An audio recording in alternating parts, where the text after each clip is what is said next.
વાતચીત કરવા આપણી સાથે જોડાયેલા છે ખૂબ જ લોકોમાં લોકપ્રિય અંબાલાલભાઈ પટેલ. અંબાલાલ કાકા, આપણું સ્વાગત. આભાર આપનો જનકભાઈ. ન્યૂઝ 24માં તમને મારે શું કહેવા, ખેડૂત વિશેષજ્ઞ કહેવું, આગાહીકાર કહેવા, ભવિષ્યવેતા કહેવા, જ્યોતિષના જાણકાર કહેવા, શું કહેવા મારે તમને?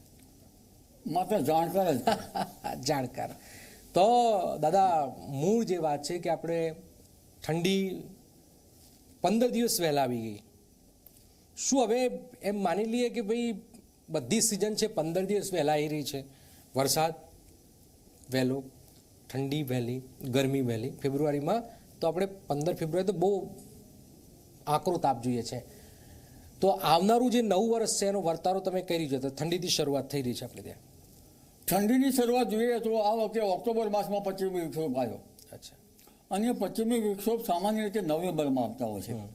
આ પશ્ચિમી વિક્ષોભ આવે એટલે આપ તો સમજી શકો છો, દેશના ઉત્તરીય પર્વતીય પ્રદેશોમાં હિમ વરસાદ થાય અને ઉપર બરફની ચાદર પથરાઈ જાય, લેન્ડસ્લાઇડિંગ થાય, યાત્રાળુઓને મુસીબત પડે. ઠંડી વધારે પડશે એમ આ વખતે? પણ ઠંડી અંગે જોવા જઈએ તો આ વખતે ઠંડી, હમણાં તો સવારના પરમાં ઠંડી આવી છે, પશ્ચિમી વિક્ષોભના કારણે ઠંડી આવી.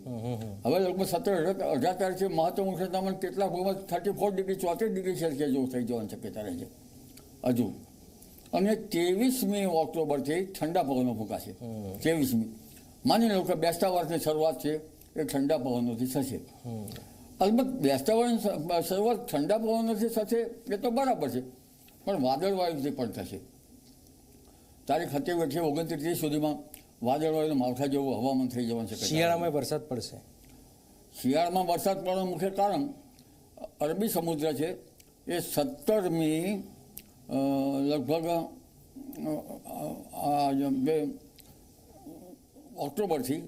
ઓક્ટોબરમાં 17મી ઓક્ટોબરથી 20 કે 21 ઓક્ટોબર વચ્ચે અરબી સમુદ્રમાં હલચલ વધશે. અને આ જ અરસામાં 18 ઓક્ટોબરથી 21-22 ઓક્ટોબરમાં બંગાળ ઉપસાગર પણ સક્રિય થશે. આ બંનેના સક્રિયતાના કારણે લગભગ ત્યાંની અસર દક્ષિણ ભારતમાં વધારે થશે. અને એની જે હવામાન છે એ મહારાષ્ટ્ર લઈને દક્ષિણ ગુજરાતથી ઉપર પડતા છે. પણ ખાસ કરીને જે તારીખ 26મી ઓક્ટોબરથી જૂનની શરૂઆત સુધીમાં બંગાળ ઉપસાગર પર ચક્રવાત બનવાની શક્યતા રહે છે. અને આ જ અરસામાં અરબી સમુદ્રમાં પણ કંઈક એની વેપર આવવાની શક્યતા રહેતા ગુજરાતના ઘણા ભાગો આ તારીખોમાં પ્રભાવિત થવાની શક્યતા રહે છે.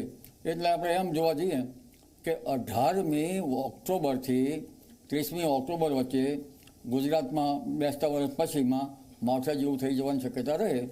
પરંતુ તે પછી પણ હવામાનમાં પલટો આવશે. એટલે એક પછી એક પલટા આવ્યા કરશે. અને આ જે સપ્ટેમ્બરના એન્ડમાં અને નવેમ્બરના શરૂઆતમાં એ ચક્રવાત થોડુંક મોટું છે. અને આ ચક્રવાતમાં 7 નવેમ્બરથી 4 નવેમ્બર પછી 7 નવેમ્બર પછી તો દક્ષિણ ભારતમાં ભારેથી અતિભાર વરસાદ થવાની શક્યતા રહે છે. જેની અસર પણ લગભગ ગુજરાતમાં આવતા ગુજરાતમાં માવઠા જેવું થઈ જવાની શક્યતા રહે છે. આ ઉપરાંત હવે આપણે નવા વર્ષની વાત કરીએ. તારીખ 18-11માં બંગાળ ઉપસાગરમાં બીજું એક ભારે ચક્રવાત બનવા જઈ રહ્યું છે. ખતરનાક છે વાવાઝોડું? ભારે વાવાઝોડું છે. 100 કિલોમીટર કે 150 કિલોમીટર ઉપરની ઝડપના પવનો રહે છે. અચ્છા. અને ત્યાંની અસર છે ડિસેમ્બર સુધી રહેવાની શક્યતા રહે છે. એટલે જોવા જઈએ તો 15મી ડિસેમ્બર સુધી પાછું માવઠા જેવું થઈ જવાની શક્યતા રહે છે. કહેવાય છે કે આ વખતે નીનો 3.4 વિસ્તારમાં એટલે કે પેરુમાં જળવાયુ ઠંડુ પડવું, જેને લા નીનોની અસર કહેવામાં આવે છે. એવું લા નીનોની અસર ક્યાં છે ઘણી વાર થતોય નથી. જો આ લા નીનો બન્યો તો ઠંડી વધારવાની શક્યતા રહેશે. પણ મારું એવું માનવું છે કે થોડીક ઉષ્ણતા ઠંડી આવું હવામાન રહેશે અંગારક યોગના કારણે. અને 22મી ડિસેમ્બરથી દેશના ઉત્તરીય પર્વતીય પ્રદેશોમાં ભારે વરસાદ થશે. ઉપર હિમની ચાદર પથરાઈ જશે પહાડો વિસ્તારમાં. હા, એટલે આ અરસામાં કાતિલ ઠંડી પડશે. ગાત્રોથી જેવી ઠંડી પડવાની શક્યતા રહે છે.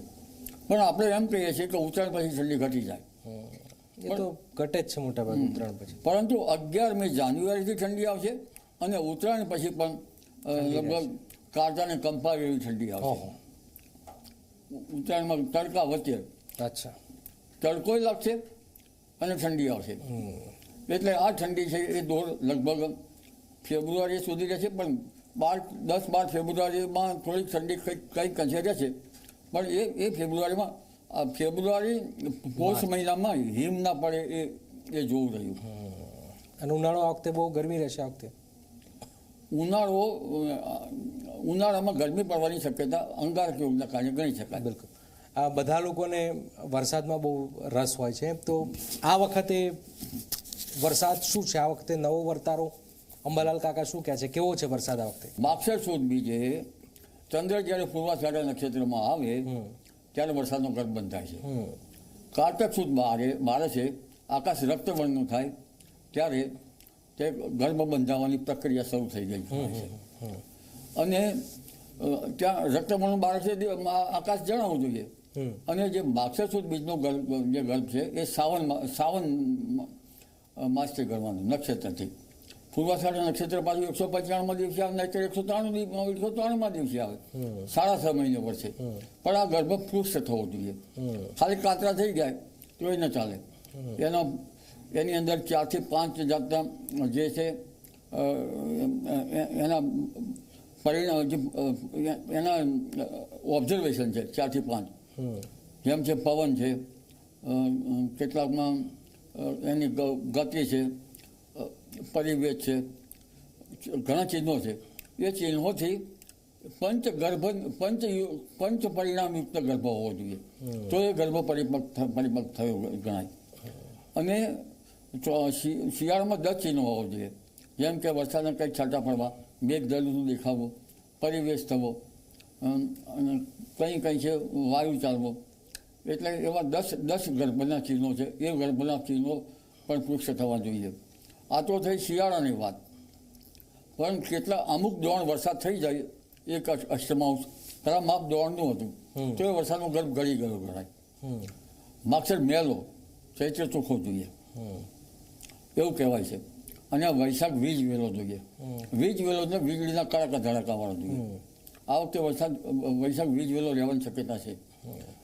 અને જેઠ સુદ બીજે ભર ના કાઢવું જોઈએ. અને ઉનાળામાં ઉનાળુ પવન રહેવો જોઈએ. આપણે હોળીનો પવન જોઈએ છીએ ને, શા માટે જોઈએ છીએ? વાયુનું નિર્ધારણ કરવા માટે. જો ઉનાળુ પવન વાય તો લગભગ એ ઋતુ નિમિત્ત કહેવાય. નક્ષત્રો પણ પૂનમ એ પ્રમાણે હોવું જોઈએ. કારતકમાં કૃતિકા હોવું જોઈએ, માગશરમાં પૂનમ વૃક્ષિત હોવું જોઈએ. એવી રીતે જે નામ સદસ્ય હોવા જોઈએ.